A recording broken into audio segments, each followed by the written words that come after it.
n'abakyala ababadde mu kalulu ne banyigirizibwa mu mbeera emu oba endala tubeetondera. Twagala okusaba abo abawanguddwa abataasobodde kutuukirira kufuna kifo twagala kukiyita bawanguddwa, twagala okukiyita erinnya eddala ery'Oluganda, abataasobodde kuyitamu bakkirize ebyavuddewo, kuba tetwabadde mu lutalo, twabadde mu kalulu ak'omu maka gaffe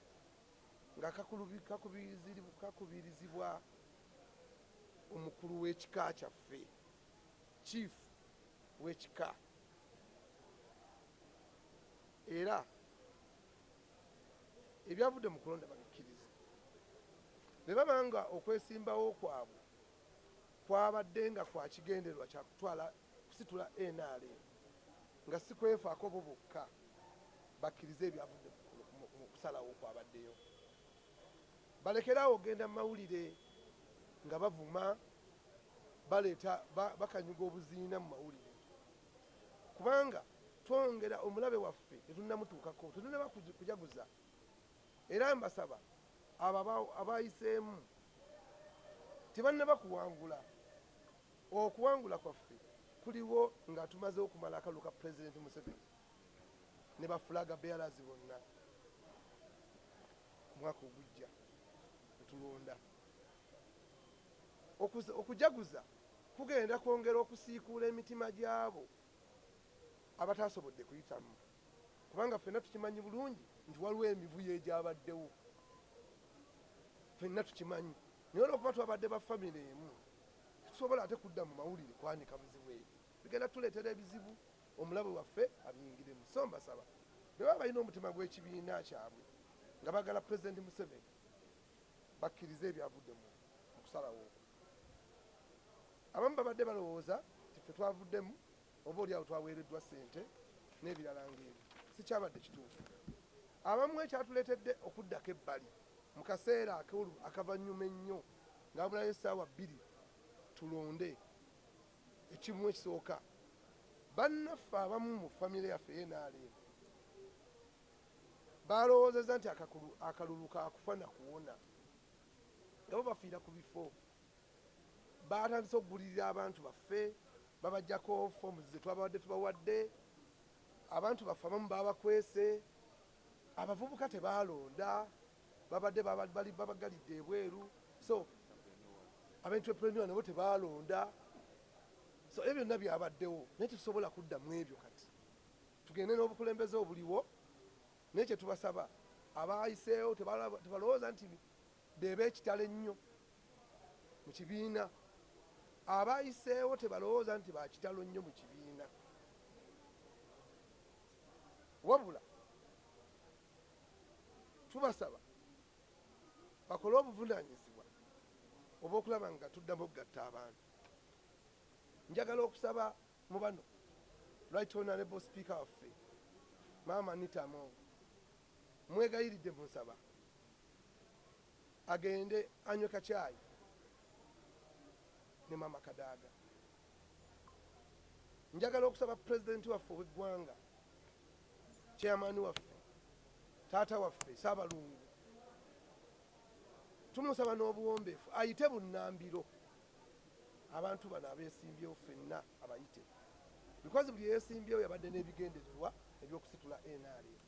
Abayite obudde nga tebunnatuuka agenda mu kwewandiisa okwa Electoral Commission, atusabe tunywe naye kacaayi, ate buli omu agende amobilizinge ebigendwa bye yabadde alina mu manifesto ye, kubanga issue ya mobilization ekikulu si kifo, ekikulu mobilization. Bino ebifo biri voluntary. Second member tasasula musaala, second member taweebwa mmotoka, second member talina, it is a voluntary. Ekifo kya second member kyoyo omuntu atalina mulugube, awulira nti ayina capacity, ayagala pate ye yerekereza. Kati ngaffe abamu, nze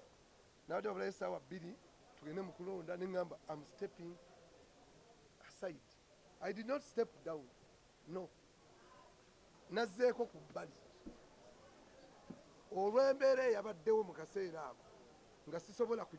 nga nze omuvubuka ali commission kada eyatendekebwa President Museveni nga sisobola